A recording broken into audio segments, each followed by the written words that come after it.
आज क्या पढ़ने वाले हैं अपन? Data types. क्या? Data types. तो क्या क्या डेटा टाइप होते हैं पढ़िए तुमने? सी, सी प्लस प्लस है। हाँ, क्या होता है डेटा? बताओ। तो क्या होता है जावा? जो है जावा क्या है? Java is typed programming language. क्या है? What is the meaning of typed?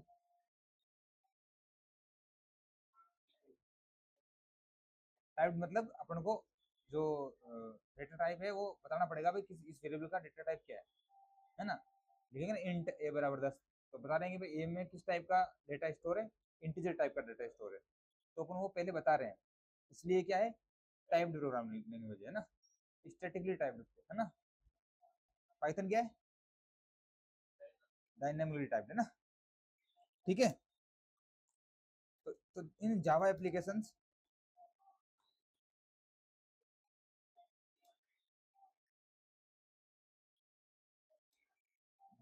Before representing data in Java applications, before representing data, data represent करने से पहले अपन को बताना पड़ेगा कि जो वेरिएबल है वो किस टाइप का है ना। जावा पाइथन में क्या होता है, पहले डेटा देते हैं अपन और फिर पाइथन पता करता है कि वो किस टाइप का है। जैसे तुमने x बराबर 10 लिख दिया है ना, तो तुमने डाटा दे दिया, पर तुम बता थोड़ी दो किस टाइप का है वो। पाइथन खुद उस डाटा पे देखेगा उसको और इवेल्यूएट करके बताएगा वो किस टाइप का है वो, है ना। पाइथन खुद डिसाइड करता है। कैसे डिसाइड करता है पाइथन? अगर सब डिजिट है उसके अंदर, क्या है, सब डिजिट है उसके अंदर, तो वो क्या हो जाएगा, इंटीजर टाइप हो जाएगा। सब डिजिट है और वो इन्वर्टेड कोमा के अंदर नहीं है, तो वो क्या हो जाएगा, इंटीजर हो जाएगा। अगर इन्वर्टेड कोमा में नहीं है और पॉइंट है, जो जो डेसिमल है वो उसकी उसकी संख्या 1 है, क्या है, पॉइंट की पॉइंट का काउंट कितना है, 1 है, और डेसी वो इन्वर्टेड कोमा में नहीं है, तो उसका डेटा टाइप क्या हो जाएगा, फ्लोट हो जाएगा। अगर कोई भी चीज इन्वर्टेड कोमा में है तो वो क्या हो जाएगी, स्ट्रिंग हो जाएगी। ठीक है ना। ऐसे अगर टी आर यू बड़ा बड़ा टी आर यू लिख रखा है, टी बड़ा आर यू लिखा है, तो वो क्या हो जाएगा, बुलियन हो जाएगा, है ना, डेटा बुलियन हो जाएगा। और नन लिखा है तो नन हो जाएगा। तो ये डेटा टाइप होते हैं, वो देख के पता लगा जाता है पाइथन खुद ही, है ना। उसका खुद का मतलब ऐसे ऐसे उसको बना रखा है ना, नियम है उसके। पर अपन को क्या करना पड़ेगा, पहले अपन इंट लिखेंगे, फिर एक्स लिखेंगे, फिर बराबर 10 लिखेंगे। तो पहले क्या एग्जीक्यूट होगा, इंट एग्जीक्यूट होगा। तो डाटा में गया ही नहीं अभी वो, है ना, डाटा में गया नहीं। इंट होगा, फिर वेरिएबल होगा, एक्स होगा, फिर इक्वल टू मतलब असाइन ऑपरेटर, और उसके बाद में 10 है। तब वो बाद में डेटा को और टाइप को कंपेयर करेगा। जो तुमने टाइप दिया है, वो जो तुमने डाटा, एक टाइप दिया और एक डेटा दिया है, दोनों मैच कर रहे नहीं कर रहे हैं प्रॉपर्टी। अगर मैच करी तो ठीक है, नहीं तो एरर आ जाएगी। ठीक है ना। ओके। तो क्या है, in Java application before representing data, है ना, we have to confirm that which type of data, which type of data we are representing। आई समझ में?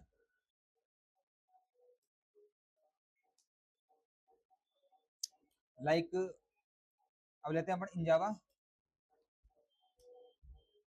a is equal to 10 is invalid. Invalid है ना ये, पाइथन में वैलिड है पर ये। अगर मैं लिखता हूँ int a is equal to 10 लिखता हूँ, तो ये क्या है, ये वैलिड है।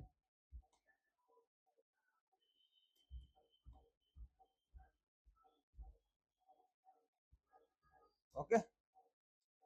अब एक सवाल ये कि ये एक तो ऐसे लिखा मैंने और एक ऐसे लिखा है ना, तो ऐसा क्यों कर रहे हैं अपन, क्या तो क्या कुछ फर्क है क्या इनमें? एडवांटेज क्या है इसके ना, पढ़े तुमने एडवांटेज है? तो बात नहीं, ज्यादा एडवांटेज नहीं है, एक आध एडवांटेज है। पहला एडवांटेज है कि we are we are able to get memory sizes to store data on the basis of the data types. आई समझ में? मतलब जावा को पता लग जाएगा पहले ही कि इस डेटा टाइप को कितनी मेमोरी देनी है ना? एक ये एडवांटेज है। जैसे मैंने लिखा इंट, है ना, क्या लिखा मैंने? Int a is equal to 10 लिखा। अब इंट से क्या पता लग जाएगा इसको जावा को कि मेरे को 4 बाइट की मेमोरी देनी है इसको, है ना? तो ये एडवांटेज है। दूसरा क्या एडवांटेज है? सेम है कि we are able to get range values to assign to the variables, है ना, on the basis of data types. इसका क्या मतलब है, समझ में आया तुम्हें?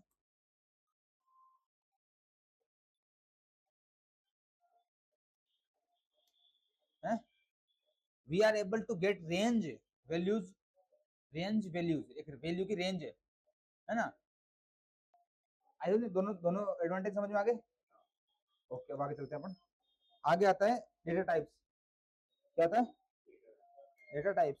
डेटा टाइप्स में पहला आता है, क्या आता है? Primitive data types. क्या आता है? प्रिमिटिव डेटा टाइप्स, या इसको बोलेंगे प्राइमरी डेटा टाइप्स। क्या बोलेंगे? ठीक है। अब इसके अंदर भी क्या है, दिक्कत है कि इसके अंदर भी दो तरह के होते हैं। पहला होता है न्यूमेरिक डेटा टाइप। क्या होता है? Numeric data types. एंड दूसरा होता है नॉन न्यूमेरिक डेटा टाइप्स। आई समझ? अब इसके अंदर भी क्या होता है, दो तरह के होते हैं। पहला क्या होता है इसमें पहला होता है इंटीग्रल। इंटीग्रल बोल लो या बोल लो इंटीजर डेटा टाइप्स। ठीक है। और इसके एग्जांपल क्या क्या है?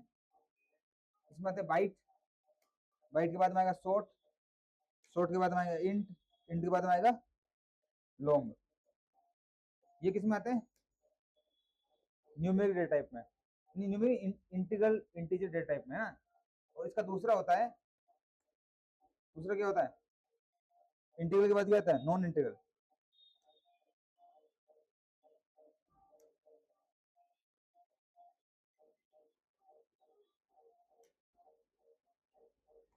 ठीक है, इंटीग्रल। ठीक है, में गलती हो रही है, ऊपर वाले नीचे वाले सेम ही तो है। चलो ठीक है ना। इसमें इसमें कौन कौन से आते हैं? Any idea?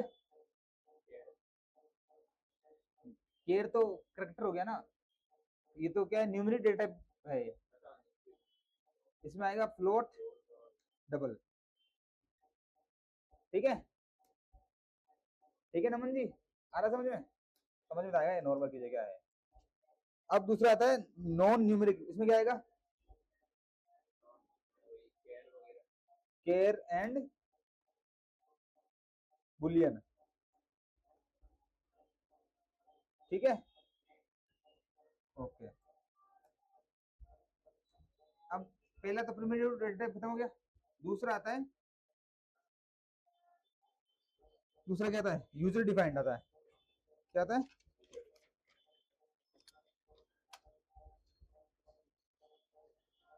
User defined data types. अब ये तुमने पढ़ा ही नहीं होगा कभी, है ना? पढ़ा है, बस नाम नहीं पढ़ा।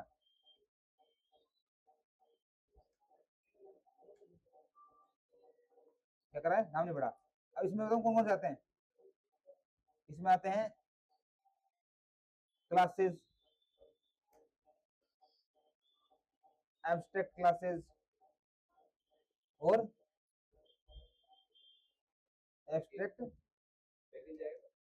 क्लासेस, पैकेज नहीं आता, इंटरफेसेस, इनम्स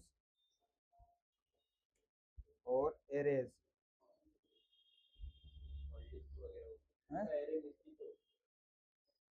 लिस्ट सेट डिक्शनरी वो बोल रहे हो? List set dictionary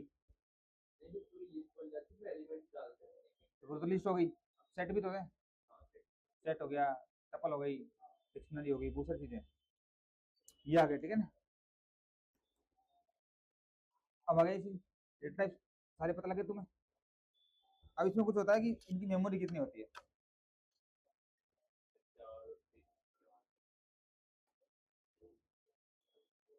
data types, memory और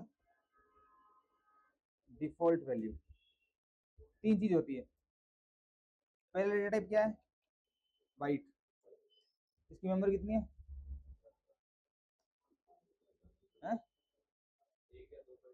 1 बाइट। डिफॉल्ट वैल्यू क्या है इसकी? 0। डिफॉल्ट वैल्यू का मतलब क्या होता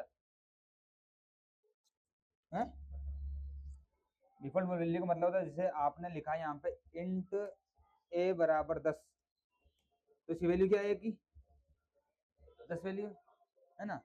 और अगर मैं वैल्यू दूँ ना, इंट ए नाम का वेरिएबल बना दिया मैंने, है ना, तो जावा क्या करता है, जेवीएम क्या करता है, इसको एक बाय डिफॉल्ट वैल्यू दे देता है, समझो, तो उसको बोलते हैं डिफॉल्ट वैल्यू। अगर अपन खाली वेरिएबल डिक्लेयर करते हैं उसको वैल्यू नहीं देते, और अपन देंगे वैल्यू तो वो तो वैल्यू उसकी हो जाएगी, है ना। और अगर अपन वैल्यू नहीं देते हैं तो डिफॉल्ट वैल्यू क्या होती है उसकी, जावा जो जेवीएम है वो क्या देता है उसको वैल्यू, तो वो क्या देता है, 0 वैल्यू देता है, ठीक है ना। ओके, अब बाइट आगे दूसरी क्या है, शॉर्ट, है ना। शॉर्ट की क्या होती है, 2 बाइट, बाइट्स है ना। इसकी डिफॉल्ट वैल्यू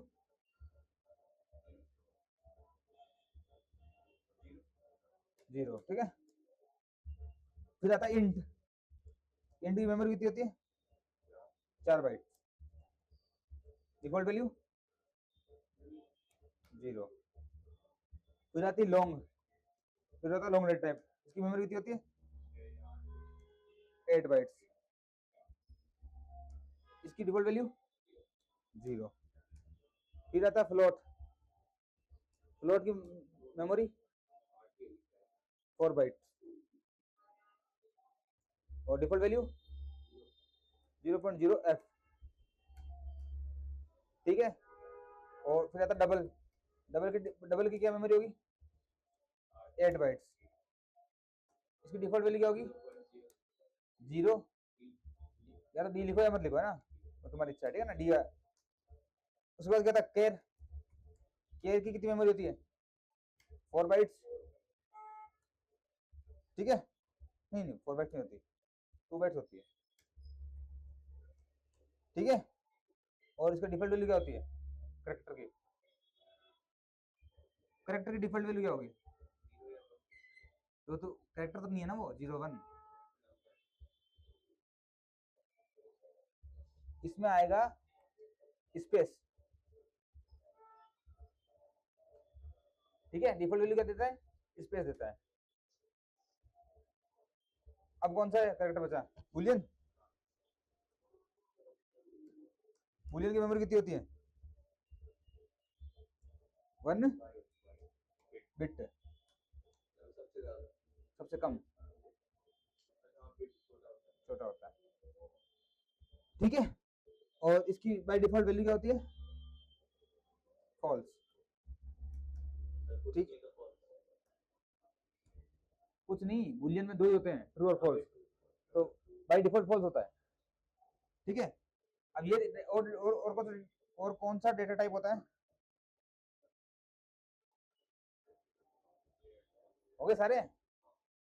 अगर यूजर डिफाइंड, यूजर डिफाइंड की मेमोरी कितनी होती है, नो फिक्स, कोई फिक्स नहीं होती है ना। और डिफॉल्ट वैल्यू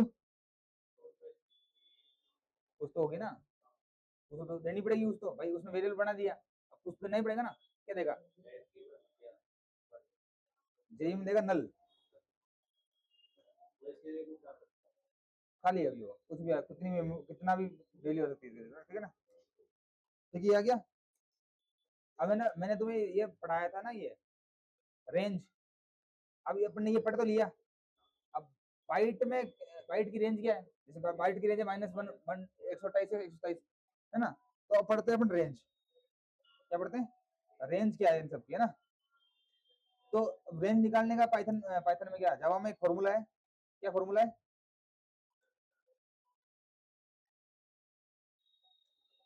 क्या है,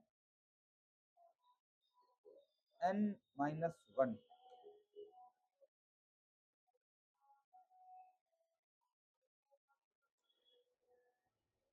2 की पावर क्या है,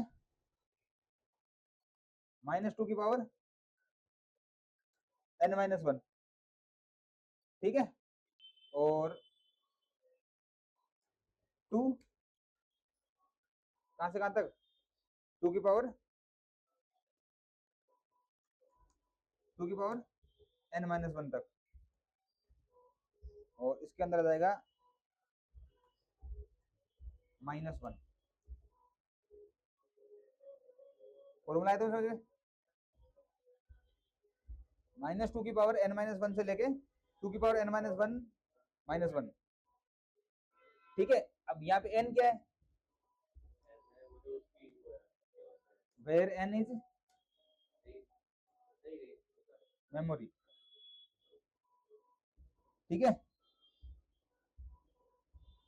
memory in number of bits.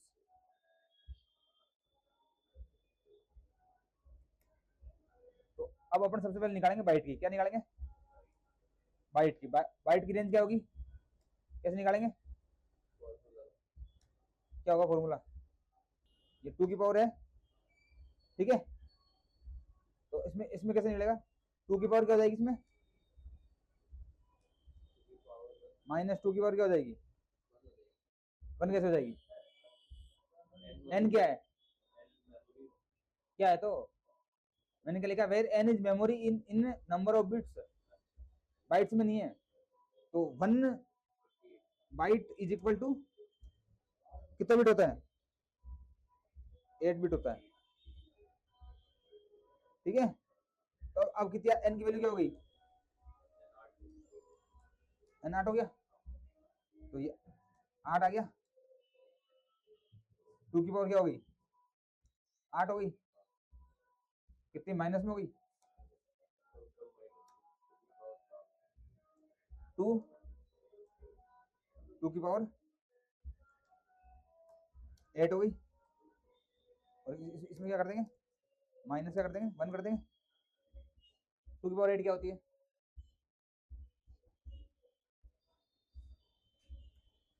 Calculator निकालेंगे अपन, 2 1 2 3 4 5 6 7 8, आधा कर दिया, एक बार आधा कर दिया, डिवाइड बाय 2, 128 होती है, ठीक है ना, एक बार आधा कर दिया, 9 बार कर दिया, तो इसका क्या हो गया, 128 हो गया, 1 माइनस का 128, 2 128 में से एक घट जाएगा, तो क्या जाएगा, 127 जाएगा प्लस का, ऐसे रेंज निकालते हैं, आई समझ में। एक नोट लिखो, एक नोट लिखो यहाँ पे, नोट क्या लिखना है कि this formula is applicable for only integral data types, आई समझ में, इंटीग्रल के लिए यूज होगा खाली है, इंटीग्रल में क्या क्या आता है अपने पास में, ये बाइट शॉर्ट और लॉन्ग इंटरलॉन्ग, इनके लिए ही मेमोरी निकलेगी, ठीक है ना, है ना। वैसे अपन को क्या क्या ही करना है मेमोरी से, है ना, पर ये कॉन्सेप्ट पता होना चाहिए, ठीक है ना। ठीक है, इतना सीख गए तुम, बस फिर होता है आज के लिए।